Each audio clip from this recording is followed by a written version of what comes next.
हार्दिक स्वागत है। ये लक्षण आपको अगर दिखते हैं तो समझ लीजिए कि आपको सिद्धि मिल रही है। अगर आप साधना करते हैं तो आपको उस देवता की सिद्धि मिल गई है। अगर आप साधना नहीं करते, पूजा पाठ करते हैं, तो ये जो लक्षण हैं जो कि मैं आपको आगे बताऊंगा, ये लक्षण आपको बताते हैं कि उन देवता की जो शक्ति है वो जागृत हो चुकी है और उनकी कृपा आपके ऊपर है, उनकी तरंगे जो है वो आपके ऊपर हैं। जब भी आप कोई साधना करते हैं, पूजा करते हैं, तो जो सिद्धि होती है वो प्रत्यक्ष रूप से और अप्रत्यक्ष रूप से दो तरीके से आपको प्राप्त होती है। कई बार आपको स्वप्न के माध्यम से उस देवता के दर्शन हो जाते हैं, कई बार ऐसी घटनाओं के दर्शन आपको हो जाते हैं स्वप्न के माध्यम से। तो कई बार आपके जीवन में ऐसी कुछ घटनाएं घटित होनी शुरू हो जाती हैं जिन घटनाओं को आप अपने इष्ट देव से जब जोड़ के देखते हैं तो आपको लगता है कि कहीं ना कहीं जो मेरी साधना है वो सफल हो चुकी है। तो अप्रत्यक्ष रूप से ऐसी बात नहीं है कि अप्रत्यक्ष रूप से अगर आपको साधना में सफलता मिलती है तो वो शक्तिशाली नहीं होती। वो भी शक्तिशाली होती है, उसमें भी आपके तमाम जो कार्य हैं वो होते हैं, आप जो चाहते हैं वो चीज़ें होने लगती हैं। और जिनको प्रत्यक्ष रूप से सिद्धि प्राप्त हो जाती है तो उसका तो कोई जवाब ही नहीं होता। प्रत्यक्ष रूप से जिन लोगों को सिद्धि प्राप्त होती है तो उनको खुली आंखों से भी देवताओं के दर्शन जो है वो होने लगते हैं। साथ ही उन देवता का अद्भुत रूप जो है वो उन्हें देखने को मिलता है। जैसे एक व्यक्ति हमारे यहाँ पे जो बाबा मोहनराम की जिन्होंने साधना करी, झूले की साधना करी, ऊपर झूला टाँग कर उस पर वो अपने दोनों हाथ रख के खड़े रहते थे। तो उन्होंने अपना अनुभव बताया कि बाबा मोहनराम की जब उन्होंने साधना करी तो उन्हें प्रत्यक्ष रूप से बाबा मोहनराम के दर्शन हुए। 4:15 बजे सुबह ब्रह्म मुहूर्त का समय था जब उनको जो बाबा मोहनराम है उनके दर्शन हुए थे। और उन्होंने बताया कि बाबा मोहनराम के जो मुझे दर्शन हुए थे इस प्रकार हुए थे कि नीला घोड़े पर बाबा मोहनराम जो है वो आ रहे हैं और बहुत बड़ा स्वरूप बाबा मोहनराम का है। और नीला जो प्रकाश है वही उनको जो दिख रहा है हर जगह पर। तो पूरा नीला प्रकाश था और बहुत बड़ा स्वरूप जो बाबा मोहनराम का था। उन्हें नीले घोड़े पर बाबा मोहनराम के दर्शन हुए थे और वो चौकी भी लगाते हैं, साथ साथ में दूसरों के कष्टों का भी निवारण जो है वो बाबा की कृपा से करते हैं। तो प्रत्यक्ष रूप से अप्रत्यक्ष रूप से दोनों तरीके से आपको जो है वो दर्शन होते हैं, सिद्धियां प्राप्त होती है। और अप्रत्यक्ष रूप से जो सिद्धि प्राप्त होती है ऐसा नहीं है कि वो शक्तिशाली नहीं है, उसमें भी आपके बहुत सारे जो कार्य है वो होते हैं।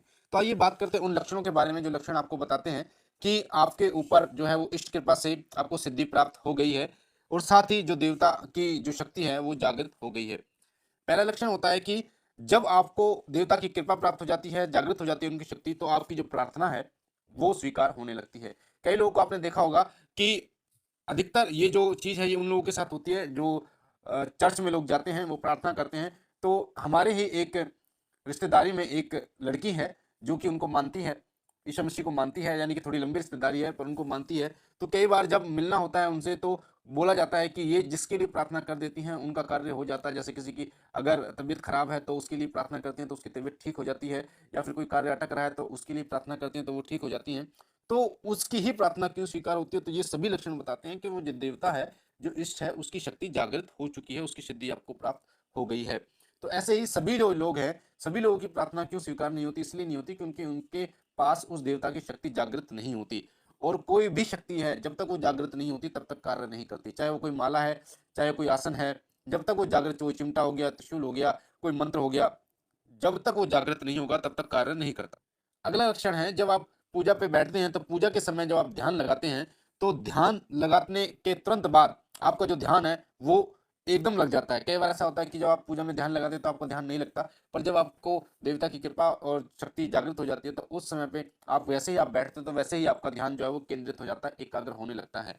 साथ ही साथ आपको स्वप्न के माध्यम से या फिर ध्यान के माध्यम से आपके कई प्रश्नों का उत्तर मिल जाता है। कई लोगों को आपने देखा होगा कि जब वो पूरी भागदौड़ी की जिंदगी में एक स्थान पर बैठते हैं, शाम के समय पे कई लोग बैठते हैं, ध्यान लगाते हैं, तो बहुत सारे लोगों के बारे में वो देवता से पूछते हैं, उनके प्रश्नों का उत्तर उनको मिल जाता है और वो बता पाते हैं। तो वो यही अवस्था होती है जब वो ध्यान के माध्यम से देवता से पूछते हैं, उनके प्रश्नों का उत्तर जो है वो उन्हें मिलने लगता है।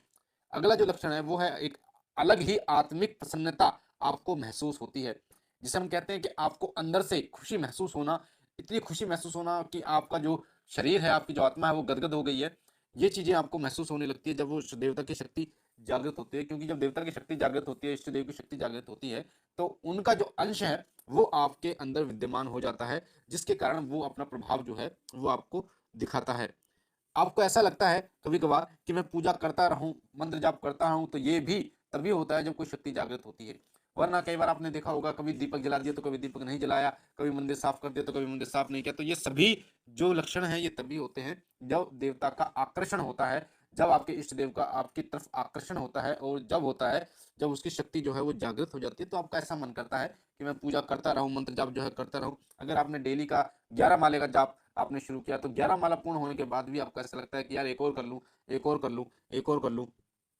अगला लक्षण है, जब देवता की शक्ति जागृत होती है तो देवता के गुण जो हैं वो आपके अंदर आने विद्यमान हो जाते हैं।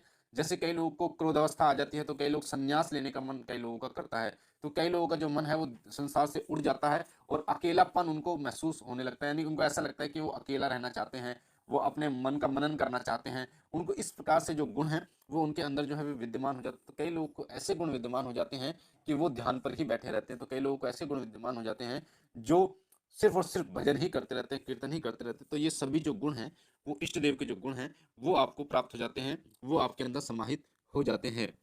साथ ही आपको ऐसा महसूस होने लगता है कि आपकी जो इच्छाएं हैं वो पूर्ण होने लगती हैं। आपने सोचा होगा कि आपका घर बन जाए, तो आपका घर बनना शुरू हो जाता है। कोई आपने सोचा होगा कि ये मेरा ये काम है, ये काम कोर्ट कचहरी का कार्य है, ये पूर्ण हो जाए, तो वो कार्य आपके पक्ष में हो जाता है। या फिर कई बार आप मन मन में ये चीज़ सोचते हैं कि ये चीज़ मेरे पास होनी चाहिए, तो वो चीज़ आपके पास आ जाती है। तो ये जो सभी कारण होते हैं तभी होते हैं जब देवता की जो शक्ति है वो जागृत होने लगती है। साथ ही साथ आपके आसपास और आपके जीवन में, आपके घर में कुछ ऐसी घटनाएं हैं जो आपके अनुसार घटनी शुरू हो जाती हैं। जब आप सोचते हैं कि यार ऐसा होना चाहिए, तो वो ऐसा हो जाता है। तो आपको खुद आश्चर्य होता है, आपको खुद ऐसा महसूस होता है कि यार मेरे साथ ऐसा क्यों हो रहा है कि जो मैं सोच रहा हूँ वो वही मेरे सामने हो रहा है, वैसे ही घटनाएं मेरे सामने घटित हो रही है। इसके लिए तो मैंने सोचा था ये चीज़ मेरे पास आ गई, इसके लिए सोचा था ये हो गया काम। तो ये सभी जो है तभी होता है जब देवता की जो शक्ति है वो जागृत होने लगती है। अगला लक्षण है, आपकी वाणी में एक अलग सा आकर्षण पैदा हो जाता है। एक ऐसा आकर्षण जो दूसरों को आपकी तरफ आकर्षित करता है। जब उनसे आप बात करते हैं तो लोग आपकी बातों को ध्यानपूर्वक सुनते हैं। साथ ही जो लोग आपकी बातों को नहीं मानते थे वो आपकी बातों को मानना शुरू कर देते हैं, वो आपकी बातों पर ध्यान देना शुरू कर देते हैं। आपकी बातों का उन पर बहुत ज़्यादा असर होने लगता है, उनकी आत्मा पर, उनके मन पर आपकी बातों का प्रभाव होता है। तो ये थे कुछ ऐसे लक्षण कि जब देवता की शक्ति जागृत होती है, देवता के गुण आपके अंदर आते हैं, आपको सिद्धि प्राप्त होती है। तो ये जो लक्षण है ये आपको दिखाई देते हैं। आपके भौतिक जीवन में, गृहस्थी जीवन में आपको ये जो गुण है ये आपको दिखाई देते हैं, ये लक्षण आपको दिखाई देते हैं। तो समझ जाइए कहीं ना कहीं जो देवता है आपके इष्ट देव है, उनकी कृपा आपको प्राप्त हो रही है, उन वो जागृत हो रहे हैं। साथ ही उनकी जो शक्ति है, उनका जो गुण है वो आपके अंदर है, आपको सिद्धि प्राप्त हो रही है। तो मुझे आशा है ये जानकारी आपको पसंद आई होगी। और अगर आप पहली बार हमारे चैनल शिव कृपा परिवार पर हैं, तो आपके सामने जो लाल कलर का बटन है सब्सक्राइब का, उसे दबा के चैनल को सब्सक्राइब कीजिए। सब्सक्राइब के बटन को दबाइए ताकि आप हमारे साथ जुड़ सकें। साथ ही घंटा का निशान जो आपको दिख रहा है, बेल आइकन आपके सामने, उसे दबाइए वीडियो के नीचे जो बेल आइकन है, ताकि जो भी हम जानकारी डालें पूजा से संबंधित, साधना से संबंधित, वो आपको सबसे पहले प्राप्त हो। हमारा नया चैनल शिव शक्ति है, उसका लिंक डिस्क्रिप्शन में, उसे भी सब्सक्राइब कीजिए, उसके साथ भी जुड़िए, ताकि निरंतर आपको अध्यात्म से जुड़ी हुई जानकारियां प्राप्त होती रहें। लाइक कीजिए, शेयर कीजिए और बहन और भाइयों तक, ताकि और लोगों तक ये जानकारी जाए और लोग भी इसका फायदा उठा पाए। मैं बाबा भोलेनाथ से सदा ये विनती करता हूँ कि बाबा भोलेनाथ सदैव आपकी झोली भरते रहे, आपके तमाम सपनों को पूर्ण करें, आपकी इच्छाओं को पूर्ण करें। बाबा भोलेनाथ की कृपा से आपके घर में अन्न धन के भंडार भरें, आपका घर समृद्ध हो। हम मिलते हैं एक नई जानकारी के साथ अगली वीडियो में। तब तक के लिए ओम नमः शिवाय, ओम नमः शिवाय।